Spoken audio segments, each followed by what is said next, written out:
So we have liftoff, guys. The trajectory is looking really nice. We're going to look at the actual trend that's going on with the Monad coin, and we'll go into the TVL report too as well. Let's go.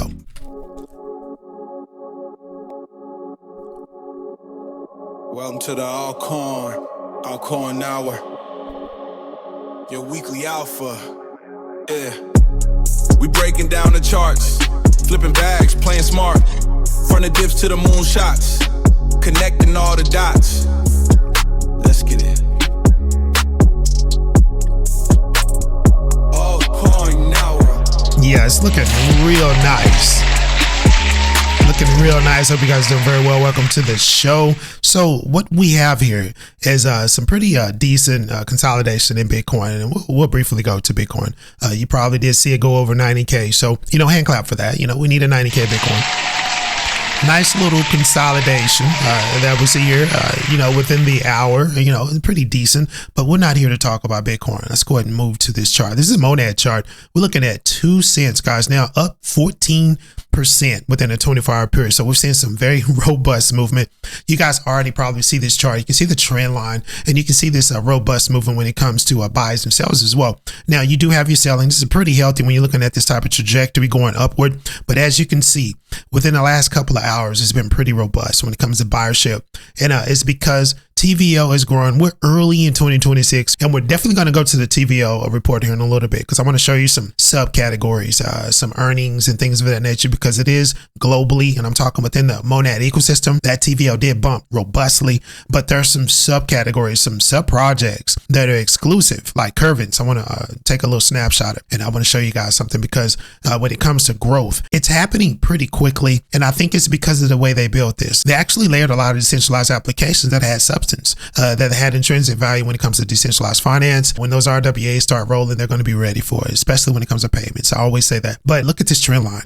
This is great. When you're looking at this chart, you should be very happy. You're going to see some selling, especially when we break over this resistance. I believe we're probably going to eclipse 3 cents by the weekend, and then we're probably going to see some, healthy selling at that point in time. So we're looking at 3 cents coming up this weekend, up 14% within a 24-hour period, which is pretty healthy. Let's go ahead and get into the TVL report. So you're looking at 4%, guys, within a 24-hour period. We're talking about upward trajectory. You could clearly see where we're going. All right. Stablecoin activity is moving up. It's just behind. I'll move that up here. Stablecoin activity, almost $400 million. I'm going to hand clap that because that's pretty decent too as well. Definitely want to give a hand clap to the stablecoin market cap.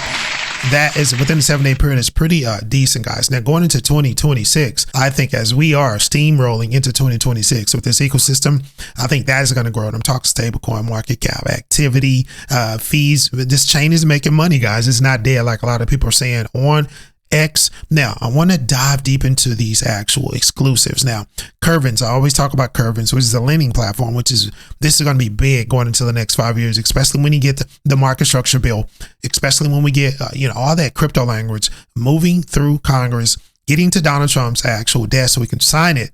Once we get that finalized, that's when the fun starts with all of this lending and the RWA infrastructures that are already implanted on this actual ecosystem or are shared, right? That are actually layered and sharing this value. Curvance is exclusive, guys. We're looking at TVL, almost $40 million. Now, I have to tell you, when it comes to Curvance, I want to click to Curvance because I've been watching this very closely, and you should as well.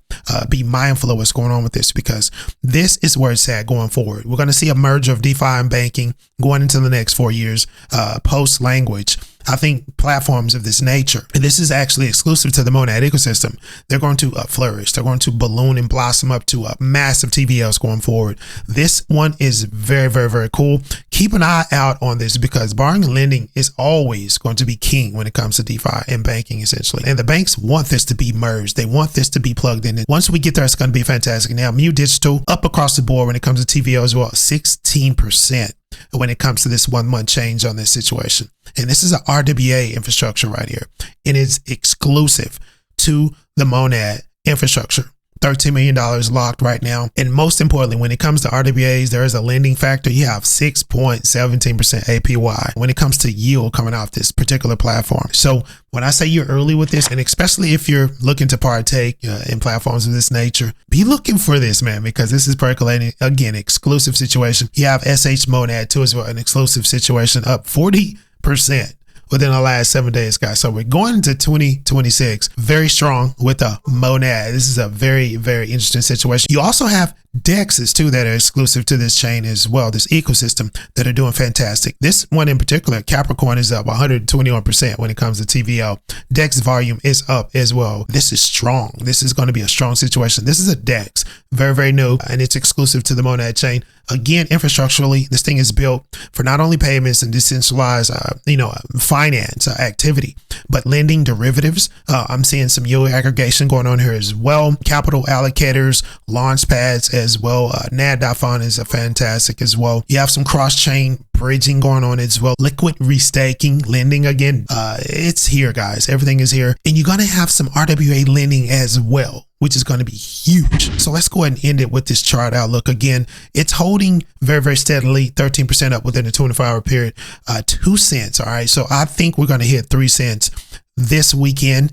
Keep in mind that there's going to be some selling at 3 cents. And once that happens, which is very healthy, we're going to continue to move upwards. And that's going to just bring prosperity. Be looking for monad to move up aggressively going into the 2026 season and 2027.